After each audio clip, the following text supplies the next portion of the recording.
Bismillahirrahmanirrahim. Alhamdulillahi Rabbil Alameen. Wa salatu wa salamu ala ashrafil anbiya wal mursaleen. Muhammadur Rasulullah sallallahu alayhi wa ala alihi wa sallam tasliman kathiran kathira.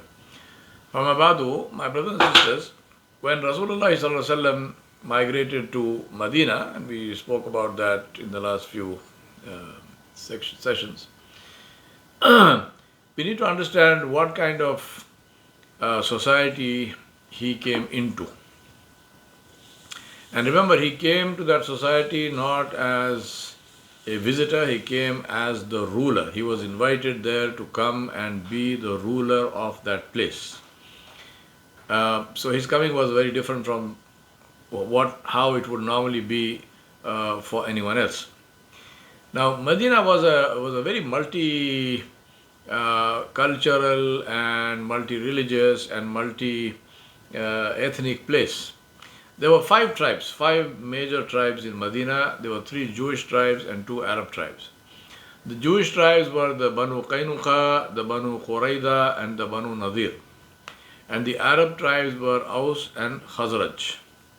The Banu Qaynuqa lived in the middle of Medina and they controlled the market of jewelry. So they were merchants and they controlled the market of jewelry. The Banu Qurayza and the Banu Nadir lived on the outskirts of Medina in fortresses. So they had, Medina was a collection of villages, and so they had fortified villages. They had, between the two of them, they had 59 fortresses with a fighting force of 2,000 men, 2,000 warriors. Now, when you say fortresses, we are not looking at some huge castles. They're probably more like, large houses or something like that, which were fortified. Fortifying here was really a reflection of the times, because raiding by others, raiding of one village and one community by others was a time-honored tradition of the time, and people did that. The Muslims also did that. Rasulullah allowed it, and the people did that. So it was something which was not, in the time it was not considered to be a crime and so on, so people did this. So obviously, if you lived on those times, you needed to be prepared for that. One of the ways was to fortify your dwelling place, so you had high walls and so on and so forth. Having said that, we are not looking at fortresses which are designed to withstand siege engines and big sieges by armies, because that's not how it happened. There were no siege engines, there were no long-term sieges, nobody sort of surrounded the fortress and waited for you to starve or something. It was more a momentary thing. A raiding party would come and attack, and then the warriors in the community, they would come out and retaliate. That's also how every able-bodied man, and in many cases including women, were trained in fighting. So sword skills, bow and arrow, spear, and horse riding. I mean, these were things which were time-honored, and they were literally essential life skills. I mean, you had to know how to fight, otherwise you would be dead. I mean, simple as that. The Arab tribes were the Aus and the Khazraj, and they had between them 4,000 fighting men. The Aus lived in the north, and the Khazraj lived in the in the south of Medina. Medina's economy was mostly agricultural. As I said, there was also this market of jewelry, but it wasn't really something which was big. At the time of the Hijrah, there were also some pagan idolaters and people who worshipped idols among the Arabs. I mean, the Jews never did that among the Arabs. And of course, there were Muslims. I mean, that's how Rasulullah came to Medina, because a lot of them had accepted Islam. So there were Arabs, Muslim and non-Muslim, and there were Jews. Therefore, the task of Rasulullah was extremely complex. everyone was not in favor of Rasulullah. So this is another one of the important things to understand, that it is not as if everyone loved the idea that he was coming there, and they did not accept. Everyone did not accept him as their leader, and there were many who hated the idea of his presence among them and who wanted him to leave or wanted to do away with him, and they actively worked towards that end. They wanted to assassinate him, kill him, destroy his credibility, whatever way they could do it. Now, just to give you an example of how this kind of thing happened, one day Rasulullah went to a meeting in which Abdullah bin Ubay was present. Abdullah bin Ubay bin Salul, so this was his name, and Abdullah bin Abdullah was his son. Now the son was a Muslim and he was a Sahabi of Rasulullah, but Abdullah bin Ubay bin Salul was the father, and he was he was the head of Khazraj, and he was the worst enemy of Rasulullah. He was the head of the Munafiqeen, what came to be called the Munafiqeen, the hypocrites. This was a phenomenon unique to Medina. There were no Munafiqeen in Mecca. In Mecca it was clear, those who were for Islam, they accepted Islam. Those who were against Islam, like Abu Jahl, Abu Lahab and so on, they were clearly against Islam. They made no bones about it. There was no one in Mecca who pretended to be Muslim and then worked against Islam and against Rasulullah clandestinely. But in Medina, there was this whole group which was headed by Abdullah bin Ubay bin Salul, which was exactly like that, which was they pretended to be Muslim, but they tried to sabotage the work of Rasulullah. Abdullah bin Ubay bin Salul did this to the extent that he would pray every salah with Rasulullah in Masjid Nabawi Sharif in the first saf. And when Rasulullah came, he would stand up and he would say to the people, "Oh, listen, here is Muhammad sallallahu alaihi wasallam. Listen to him." I mean, it was not his role, it was not necessary, but he, just to sort of, more loyal than the king kind of thing, this is what he used to do. So now, one day in the early days, Rasulullah went to a meeting in which Abdullah bin Ubay bin Salul was there, and he was riding his donkey. And so when he came there, he, if you think about this, if you see how a donkey moves, a donkey is sort of shuffle, right? They don't lift up their feet and put their feet up and down. So when a donkey moves, there is a lot of dust which gets thrown up. So when Nabi Sallallahu Alaihi Wasallam came there, this donkey obviously kicked up some dust because that's how the donkeys walk. So Abdullah bin Salul said, "Keep your dust away from us." Very, disrespectfully. Now Rasulullah did not respond to him. This is also a lesson for us. You don't respond to people who are trying to provoke you. Allah subhanahu wa ta'ala said, وَإِذَا خَاطَبَهُمُ الْجَاهِلُونَ قَالُوا سَلَامًا. If a jahil, if an ignorant person, if a fool, if a needlessly combative or a person addresses you, calls you, tries to provoke you, Allah subhanahu wa ta'ala said, don't react, don't engage with them, just say salam alaikum and go and walk away. So Nabi Sallallahu Alaihi Wasallam did not respond to him. He started to speak to the gathering. Rasulullah Sallallahu Alaihi Wasallam started to speak to that group and presented Islam to them. When he finished, Abdullah bin Ubay said, "Don't bother us in our meetings. You stay at home. If people come to you, tell them your stories." Inna lillahi wa inna ilaihi raji'un. Very, very disrespectful.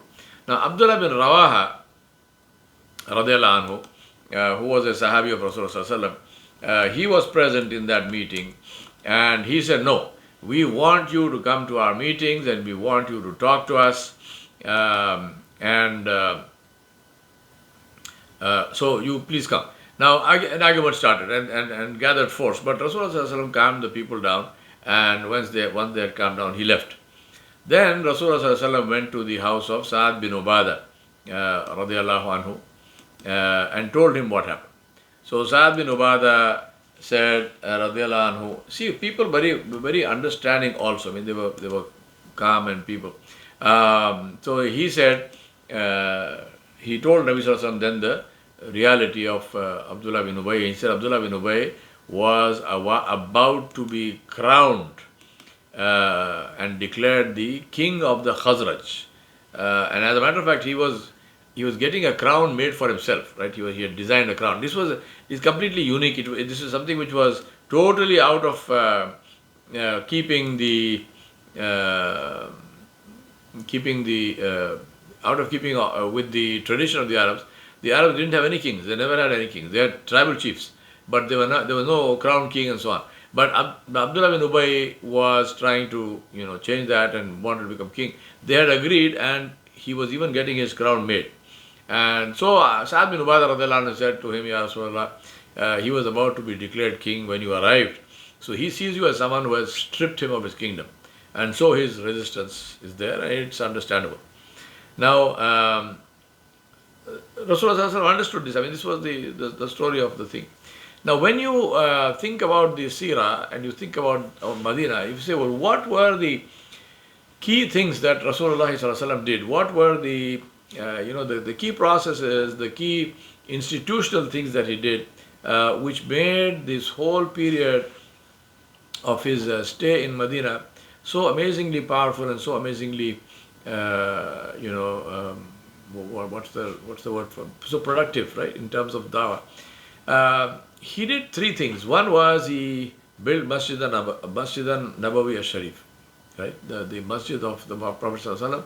Interestingly, he built it before he built his own house.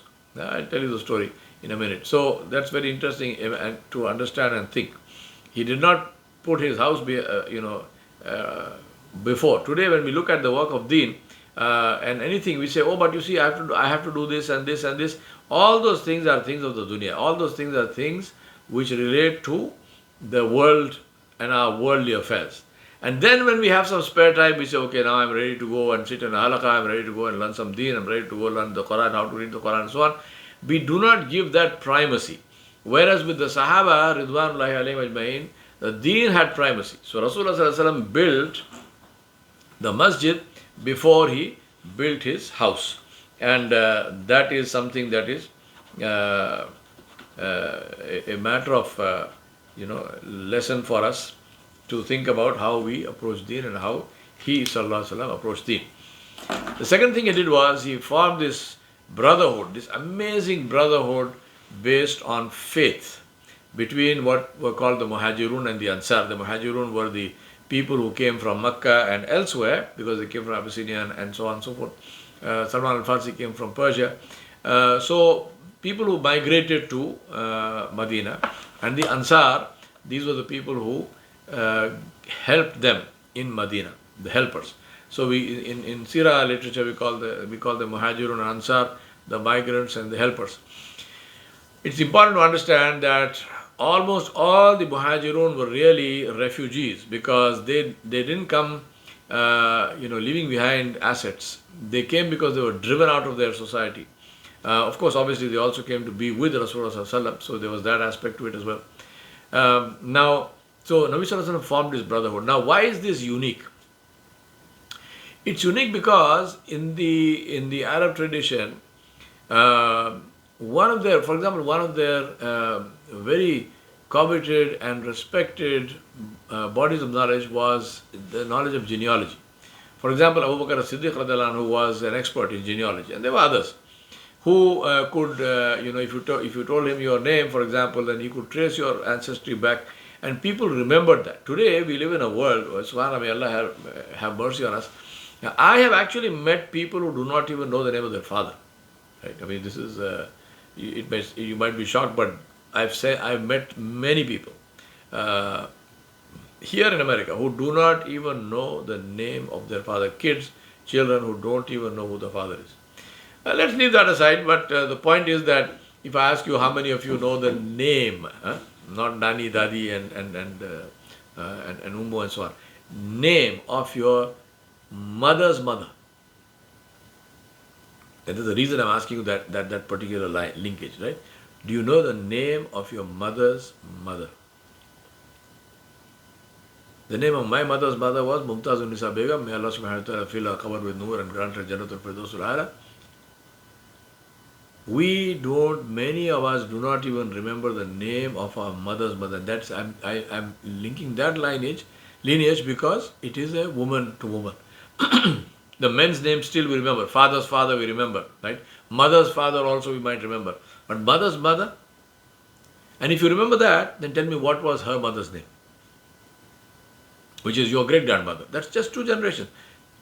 Your parents, your grandparents, right? If you do not know the name, if you know the name of your grandmother, what was her mother's name? Now the Arabs, on the other hand, and this is true of many communities to this day.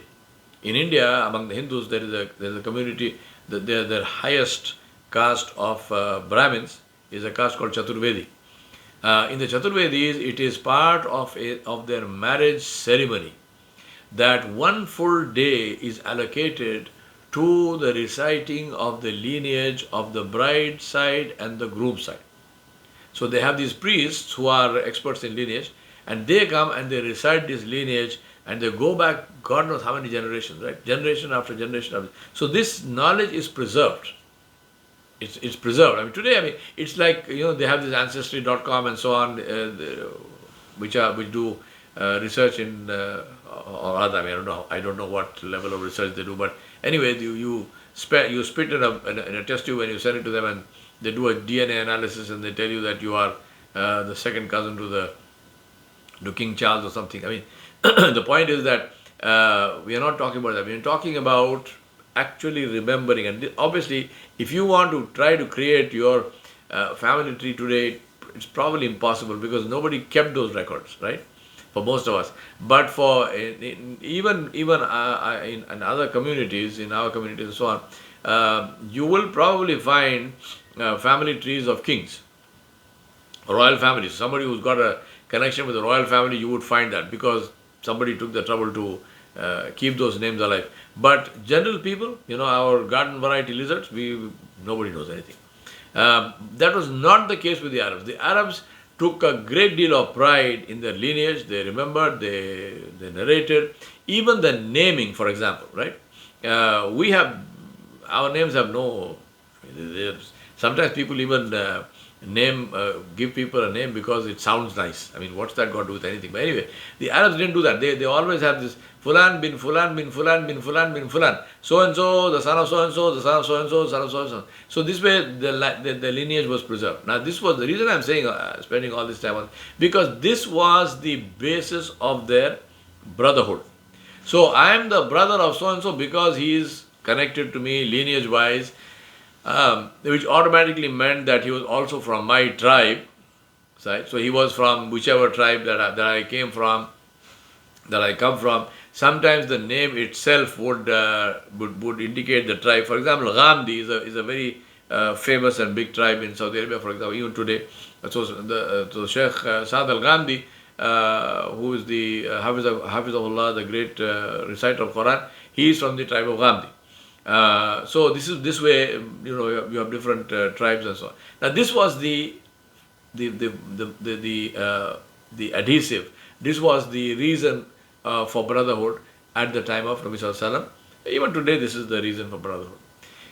Rasulullah Sallallahu. So people their brothers were people who were related to them by blood, by lineage, or by tribe. And even in the tribe, there was some linkage of the lineage of the blood. Anyway, so obviously it meant also the same race, the same ethnicity, and so on. Now Rasulullah ﷺ changed that. He changed the basis of relating, and the basis of relating he changed it from blood and tribe to faith, to Islam.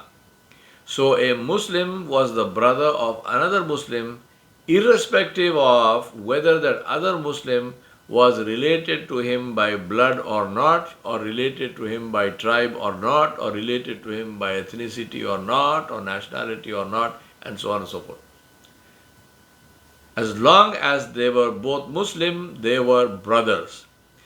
And we'll come to this in detail. This is one of the fantastic miracles of Allah subhanahu wa ta'ala that Rasulullah sallallahu alaihi wasallam performed where he connected people who were so diverse, so different from each other, that it's unbelievable. And those people connected in a way which today, may Allah forgive us, we do not even connect with our own brothers, our own blood brothers and sisters, the way the Sahaba, the companions of Rasulullah connected with and loved each other. Somebody who was so completely different from them in every single way. So when he made this brotherhood, they were not, roommates or class friends or something. They were brothers in every sense of the word. So first thing he did was he built Masjid Anbiya Sharif before he even built his own house. And second one was he formed this brotherhood of Muhajirun and Ansar. The third thing he did was he created a covenant. Today many people call it the first constitution of the world and so on and so forth. Call it what you want. That's not particularly material, but it was an agreement about how people would relate to each other, how people would deal with each other. And by people, as I mentioned to you, there were so many different people. There were Arabs, there were non-Arabs, there were Jews, there were Muslim Arabs, non-Muslim Arabs, and so on and so forth. So these were and different tribes. So this was a very important document that he created, which we know as the Covenant of Medina. And again, there is a very interesting part to that document, which is the fact that Rasulullah, the document was in his name and the people. So he, by this document, he also assumed the role of head of state, right? So this is a very important thing to think about. Now, let's look at the first of these, which is the Masjid Anbiya Sharif. As I mentioned to you, this was the first thing that Rasulullah did in Medina. His camel was, as I mentioned to you earlier, this camel entered Medina, was going through the streets, and people were trying to pull the camel towards their homes and so on, and say, please come here, please come there. Rasulullah said, leave her alone, hiya ma'mura. She is being commanded by Allah subhanahu wa ta'ala, so leave her. So they left her. Rasulullah also did not direct her, he just left the reins. Finally, the camel stopped in one place. And Rasulullah said, Hadal Bandil. He said, this is our destination. Now, this was an open piece of land for drying dates, which belonged to two orphans. So Rasulullah requested them to sell this land to him. They refused. They said, Ya Rasulullah, we don't want any money for this. We want to gift it to you, present it to you. And Rasulullah accepted their gift, and he built his masjid and his living quarters on that piece of land. Now think about that. Just think about these two orphans. They were not necessarily poor or something. I mean, they had this land and whatnot. But they gifted this land, which became Masjid Anbiya Sharif. On this land was rested the head, the blessed forehead of Rasulullah sallallahu alaihi wasallam in every sajda that he did. On this land prayed Rasulullah sallallahu alaihi wasallam himself and all the Sahaba with him. And to this day, and until Allah subhanahu wa ta'ala keeps Masjid Anbiya Sharif safe, and may Allah keep it safe until the last day, all the millions and millions and millions of people who have been praying on that piece of land, generation after generation after generation, as we speak for 14 centuries, the reward of that goes to those two orphans. They get the reward of the salah of Rasulullah sallallahu alaihi wasallam. Talk about long-term planning. Talk about understanding the true reality of life. You make a one-time investment. Look at this. I mean, it literally blows my mind. Right? You're talking about return on investment, ROI. Think about this ROI. One piece of land. What would that piece of land have been worth anyway? Even if they had taken money for this. We're not talking about, piles of gold or something. So they give something, and it's not as if this is my house, now I'm leaving my house and I'm on the street and I'm walking with a shopping cart. No, they had whatever they had, but they gave this land. Today when we talk about building masajid and so on and so forth, think about this. Do some long-term planning. You make one investment in the path of Allah subhanahu wa ta'ala, the return never ends, my brothers and sisters. It's an endless return. How do you even compute the value? And leave everyone aside. Just the value of the salah of Rasulullah sallallahu alaihi wasallam, the sajda of Muhammadur Rasulullah sallallahu alaihi wasallam on that piece of land. What is the value of that? Yeah? There's no way of valuing that in any form or shape. Think about this.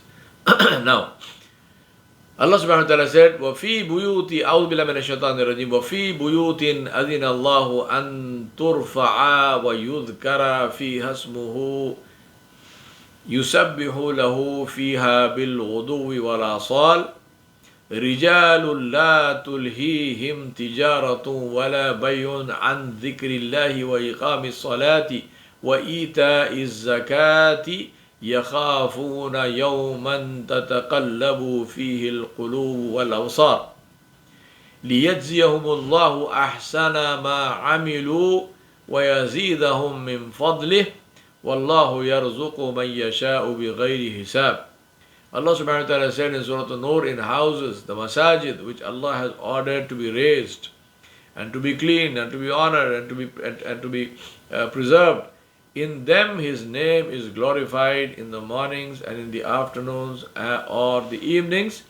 In them are people, men who neither trade nor sale nor business diverts them from the remembrance of Allah subhanahu wa ta'ala with heart and tongue, meaning that they establish salah, nor from establishing a salah, iqamat salah, nor from giving zakat.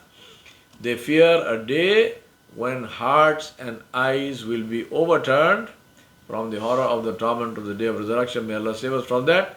That Allah may reward them according to the best of their deeds and add even more for them of His grace.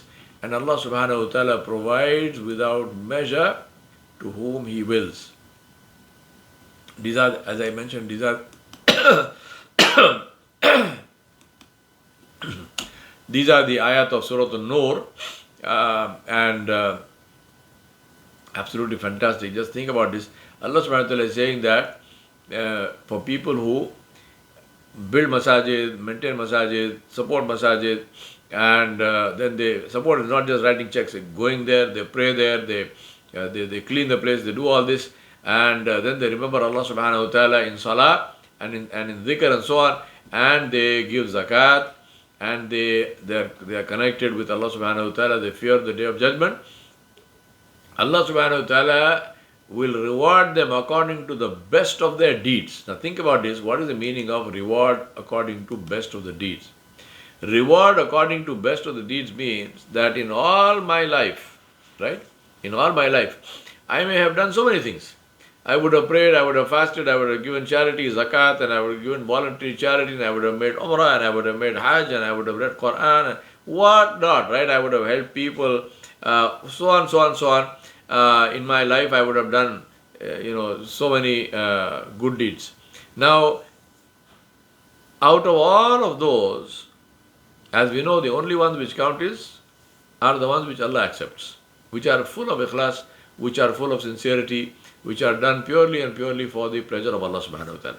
So, first point to understand and remember is that even though I may be doing a lot of good deeds, I must not rest and feel relaxed and say, oh, I have done so much of good. No, because if my good, the deeds which I am doing, if they are not with ikhlas, if they are not with sincerity, then they are worthless. I may do a lot of stuff, but it will be discarded, it will be rejected. So we ask Allah to save us from that. Now, imagine all of these deeds, and let's say they are all accepted. But in those deeds, there is one that Allah subhanahu wa ta'ala really liked, and according to, in the sight of Allah, because that's the only thing which matters, in the sight of Allah, that is the best of my deeds. Maybe just 2 rakat of salah, maybe one sajda, maybe a hajj, maybe umrah, whatever, right? It doesn't have to be a big thing. Can be a very small thing. Maybe I smiled at somebody, maybe I was kind to somebody, maybe I shared my food with somebody, whatever. One deed which in the sight of Allah subhanahu wa ta'ala, Allah considers the best. Now, reward them according to the best of their deeds means, that inshallah, and Allah knows the meaning, but this is my understanding, that Allah subhanahu wa ta'ala will take the reward of that deed and He will apply it to all my deeds. The smallest, the weakest of them, to this one, which is the strongest of them. And He will reward me with that. And then Allah subhanahu wa ta'ala never ends with a count. Allah subhanahu wa ta'ala always says, and Allah will add even more out of His grace. And we ask Allah subhanahu wa ta'ala to give us without hisab. And Allah provides without measure to whom He wills. This is the glory and majesty of the kalam of Allah subhanahu wa ta'ala. لِيَجْزِيَهُمُ اللَّهُ أَحْسَنَ مَا عَمِلُوا وَيَزِيدَهُم مِّن فَضْلِهِ وَاللَّهُ يَرْزُقُ مَن يَشَاءُ بِغَيْرِ حِسَابٍ. We ask Allah subhanahu wa ta'ala to give us without hisab. Inshallah, we will continue with our lecture in our next class. وصلى الله على نبي الكريم وعلى آله وصحبه أجمعين برحمتك يا أرحم الراحمين.